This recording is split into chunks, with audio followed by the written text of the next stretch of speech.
Charles Aznavour, effectivement, Arménie. Et Arménie, voilà, de temps en temps, effectivement, on se dit, voilà, il y a déjà l'Ukraine, la Russie, etc. Et puis voilà, le Haut-Karabakh, on en a parlé, j'en ai parlé un peu en introduction. Et puis voilà qu'aujourd'hui, bon, un cessez-le-feu, on demande, je rappelle que la présidence d'Azerbaïdjan a demandé aux forces armées arméniennes illégales, dit-il, selon l'Azerbaïdjan, doivent hisser le drapeau blanc, rendre toutes les armes et le régime illégal doit se dissoudre. Autrement, les opérations antiterroristes continueront jusqu'au bout. Alors voilà, on en est là aujourd'hui, donc cessez-le-feu, effectivement, il faut que les armes cessent, il faut quand même qu'on discute, on dit toujours ça, mais ce sont des mots. Bonjour, Monsieur Kevorkian. Bonjour, messieurs. Vous êtes représentant du Haut-Karabakh en France. Alors, à votre avis, c'est une situation qui reste extrêmement, je dirais, préoccupante, dangereuse. Ce cessez-le-feu, bon, tant mieux si on arrête un peu les morts et les tueries, mais à votre avis, c'est provisoire. Qu'est-ce qui se passe? Où en est-on aujourd'hui vraiment? D'abord, un grand merci de votre aimable invitation et m'a donné la possibilité de raconter ce qui se passe depuis hier dans mon pays, le Haut-Karabakh. Donc ce petit pays, comme vous l'avez rappelé, où il reste seulement 120 000 Arméniens désormais. Il y en avait beaucoup plus encore il y avait plus avant la guerre que nous avons eue il y a 3 ans, avant l'agression de 2020 de la part de l'Azerbaïdjan. Donc depuis hier, il y a une nouvelle attaque, nouvelle agression de la part de l'Azerbaïdjan, de Bakou, avec l'objectif de finir définitivement de cette population arménienne qui reste sur ce territoire.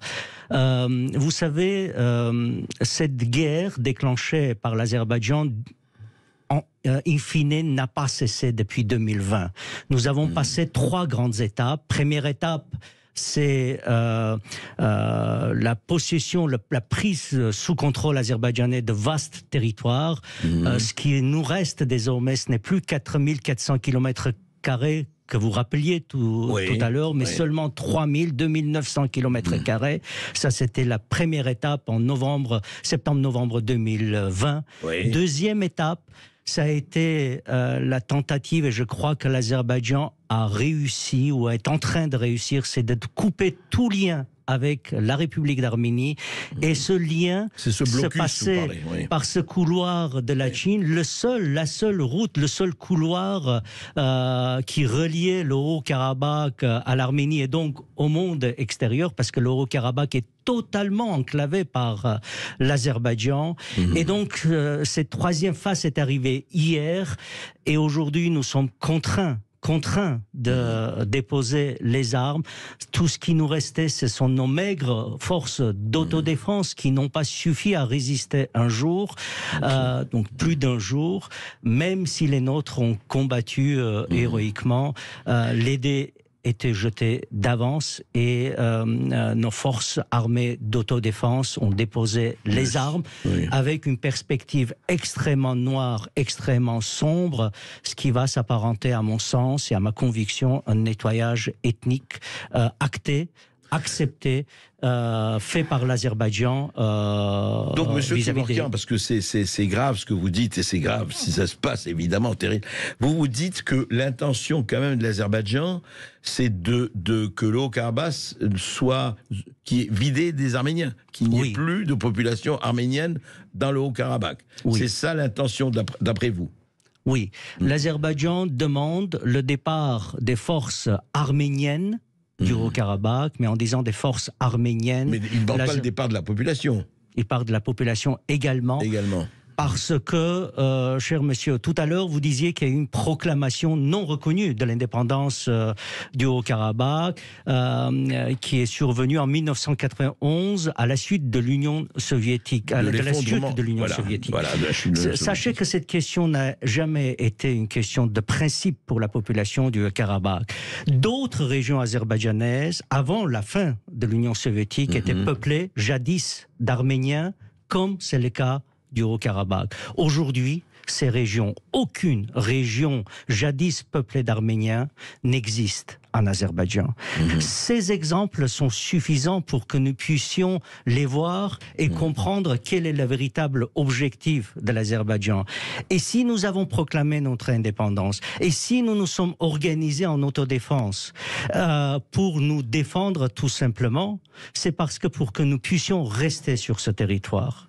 La guerre en 2020, la victoire écrasante de l'Azerbaïdjan, le blocus et l'arrêt, en fait, la fin de ce cordon ombilical entre l'Arménie et le Haut-Karabakh. Et puis enfin, la disparition, la dissolution des maigres forces d'autodéfense qui nous restaient sont hélas le glas, la fin des Arméniens du Haut-Karabakh, et les négociations qui s'annoncent seront certainement des négociations du départ forcé des Arméniens du Haut-Karabakh, parce que il faut aussi, et merci aussi de me permettre de le dénoncer, dire que l'Azerbaïdjan est un État raciste, anti-arménien, où tous ceux qui tuent les Arméniens, les civils, les militaires, sont glorifiés, sont considérés comme des héros de la nation. Et dites-moi, comment est l'Arménie, la République arménienne, puisque enfin je dirais que c'est la métropole, si je peux dire, elle n'a pas réagi, elle a réagi, alors évidemment elle a réagi, elle vous soutient, etc., mais elle n'a pas les moyens, donc ni militaires ni autres, de peser sur ces événements. Exactement. L'Arménie, la République d'Arménie, face au danger de mort qui a toujours pesé, en fait, depuis avant même l'indépendance, mais surtout depuis l'indépendance de la République d'Artsakh, s'est toujours posé comme le garant de la sécurité des Arméniens du Haut-Karabakh. Cette Arménie mais elle ne peut pas la garantir aujourd'hui. Extrêmement affaiblie suite à la guerre de 2020. Elle n'a plus les forces nécessaires pour garantir cette sécurité. Et cette sécurité n'est plus garantie par personne. Et c'est là la réalité dans notre pays. Et vous dites, quand vous dites n'est plus garantie par personne, on entend quand même des puissances, notamment Emmanuel Macron, enfin la France, puis d'autres, qui condamnent fermement l'agression de l'Azérie, il faut se remettre sur la table des négociations, etc., etc. D'autres pays aussi ont pris position, pas tous, loin de là, mais en fait, soyons clairs, ce sont des déclarations et elles ne peuvent pas être suivies des faits. Ce sont hélas des déclarations, cher monsieur. Ça fait 9 mois que l'Azerbaïdjan bloque le seul couloir qui alimentait ou qui alimente la population du Haut-Karabakh en énergie, en gaz, en vivres de première nécessité, en médicaments. La population du Haut-Karabakh mourrait et meurt au moment où je vous parle de l'arme, de la famine que l'Azerbaïdjan a imposée à cette population. Aujourd'hui, vraiment, ils sont affamés, ils manquent de beaucoup de choses. Ils sont affamés depuis 9 mois, et malgré l'ordonnance normalement juridiquement contraignante de la Cour internationale de justice, qui a demandé, qui a ordonné à l'Azerbaïdjan d'ouvrir dans les deux sens la circulation du couloir de la Chine, l'Azerbaïdjan a ignoré. Et depuis hier, l'Azerbaïdjan, par les armes, une fois de plus, c'est-à-dire par la violence, non seulement par la menace, mais par la violence, a imposé sa volonté. C'est ça l'action de l'Azerbaïdjan. Et quand on parle du dialogue, quand on parle de des négociations, ce sont des mots vides si derrière chaque début de négociation, chaque début de pourparler, il y a une violence imposée. Mais est-ce que c'est, hélas, le triste rapport de force, je parle dans le monde, en tout cas, dans le monde en général, mais dans cette partie du monde en particulier, qui fait que la Turquie, que d'autres pays font des déclarations, mais se tiennent tranquilles en disant nous n'intervenons pas, en fait, nous n'allons pas intervenir. C'est pas nouveau, hélas, dans le monde où nous avons vu des pays se faire fracasser. Et puis, rappelons-nous quand même l'Arménie, vous avez quand même des souvenirs, en 1915, le génocide, 1,5 million de personnes. Voilà, il y a des peuples qui ont des mémoires aussi, sans comparaison les paraisons, bien sûr. Mais au fond, est-ce que vous pensez que ça peut aller jusqu'à touché l'Arménie elle-même, la République arménienne elle-même? Vous savez, monsieur, je suis tout à fait d'accord. Les guerres, les destructions font partie de l'histoire de l'humanité, de l'être humain. Hélas. Hélas.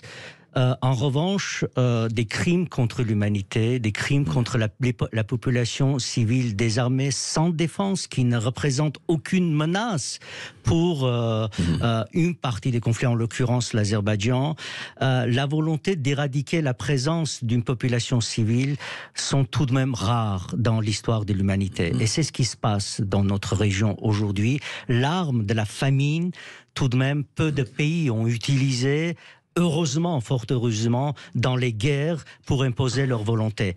C'est ce que fait l'Azerbaïdjan. Oui, ça peut toucher l'Arménie, bien entendu, parce que cette population restante de 120 000 personnes aujourd'hui, comment l'Arménie va absorber cette population? L'Arménie va absorber? De quelle manière? Qu'est-ce que fera cette population? Est-ce que le pouvoir résistera à ce choc, le pouvoir arménien? Tout ça, ce sont des questions qui vont... Une question que je vais vous poser importante. Les Arméniens sont dans ce territoire, disons Azerbaïdjan, dans d'autres régions, depuis combien de temps? Depuis quand? Historiquement, cette population arménienne est là depuis... Depuis le début de l'histoire, nous considérons depuis 3000 ans, parce que c'est notre foyer, c'est dans ce foyer que nous sommes, que notre peuple, que notre nation est née. Vous savez, le Haut-Karabakh, comme d'ailleurs tout le reste de l'Arménie, depuis le IVe siècle, est devenu chrétien, parce que l'Arménie, dans son ensemble, a pris la décision de devenir la première nation, le premier État chrétien.